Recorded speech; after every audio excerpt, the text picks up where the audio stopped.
Okay. I know you guys. It's not Christmas yet, it's only September. Let me explain myself. So last year, I decided I was going to do some Christmas prints based off of the 12 Days of Christmas.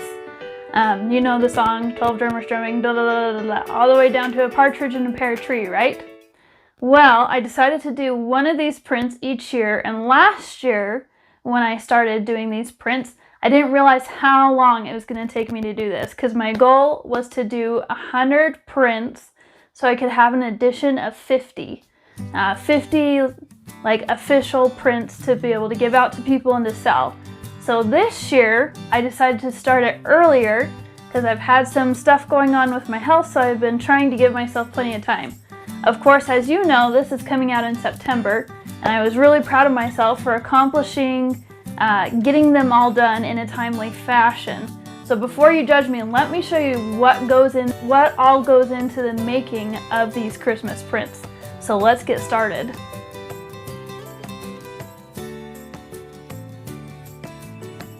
Even though I know the subject for this particular print, I decided to pull out my sketchbook just to get a nice composition down.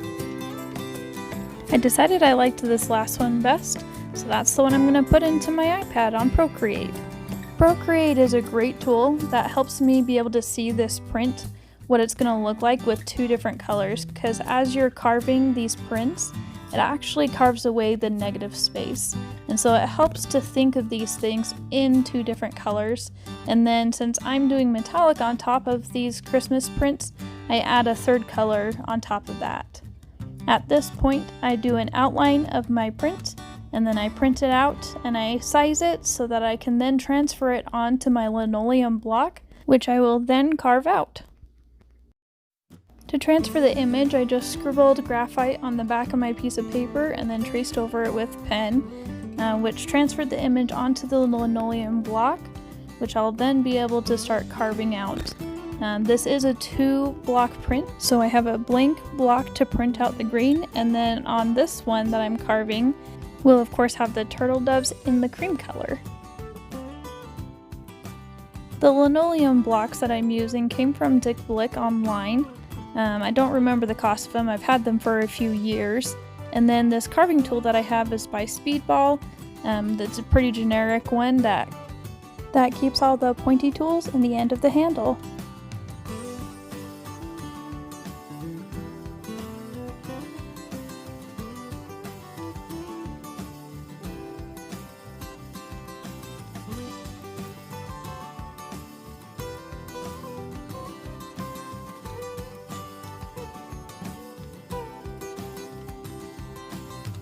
While mixing the color, I actually ran out of some of the inks that I was using, so I had to run to the store, get some more of the yellow and the white, and then I came back home and finished mixing the rest of my colors. Are you finally ready to start doing these prints? After all that preparation, we can finally begin with the first set of the prints, which is just a plain green square.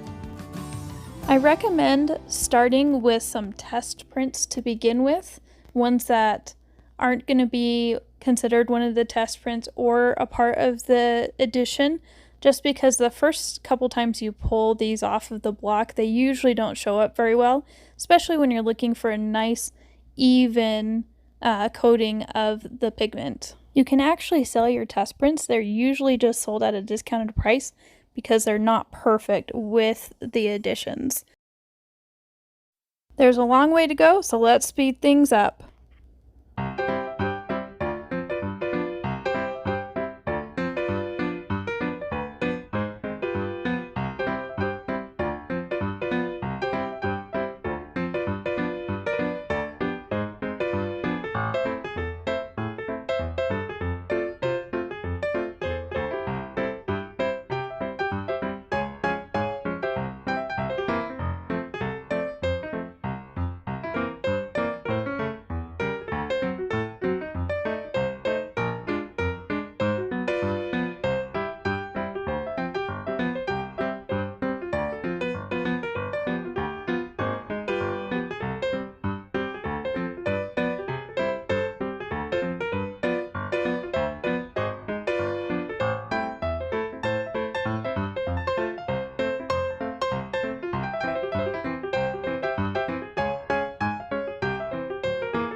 Wow, are you guys tired yet? And we're not even halfway through with the prints. Let's get a drink before we continue on to the next round. Are you ready? Let's do it. Round 2. Here we go. This is pretty similar to the first batch, except this is a little more exciting because instead of just green boxes, we're printing the actual bird, so we get to see it all start to come together. There is one additional thing that I do this round that I don't do on the other round, and that's to wipe down the print block between each print. If you don't, you can get some weird textures from the carved background that you carve deeper so it wouldn't show up. But if you press the paper hard enough, those will still show up. So you gotta wipe them down and keep them clean. Okay, let's pick up the pace again. Here we go.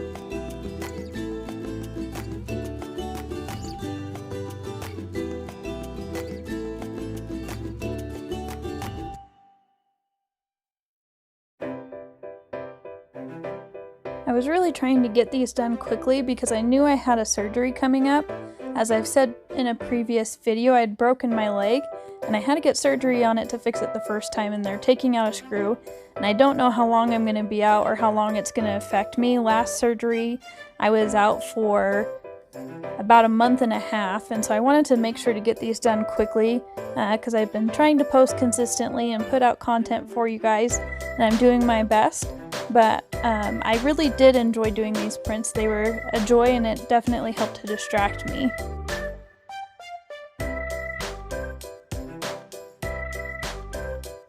I love how these are turning out. What do you guys think so far? With the bulk of the printing over, it's time to take a step back and relax a little bit to figure out exactly where I want to place the metallic watercolors to make these prints really shine. I decided on this light rose gold color that I felt like really complemented this nice olive green. And so let's get settled in.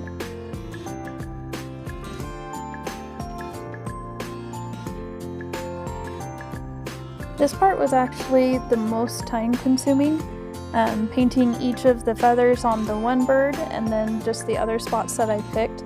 Took a lot of time, concentration, trying to make sure it looks as close as possible to the other ones that I'm drawing. That's the purpose of prints, is that they're multiple originals and they all look relatively the same. And that's why you do test prints and then you have your edition.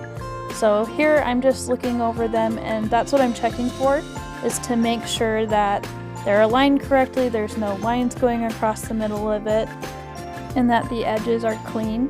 So I'm going to just go through and sort these into the pile that are going to be my test prints, and then the prints that are going to become part of the edition. Last but not least, it's time to sign all of the prints. I start signing the test prints first just to make sure I get everything in the correct place. On a print you put, whether it's a test print or the edition, the name of it in the middle and your signature over on the right hand side. And you always want to sign your prints with a pencil. After signing the test prints, I now have a good idea of exactly where I need to start writing everything. So it's exactly underneath the print where I want it to be.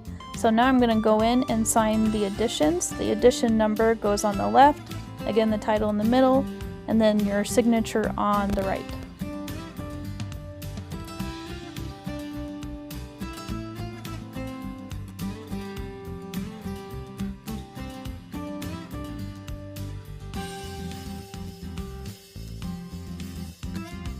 Let's sign the last 5 prints.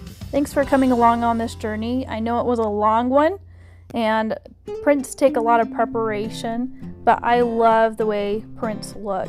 Just can't get this look with any other medium.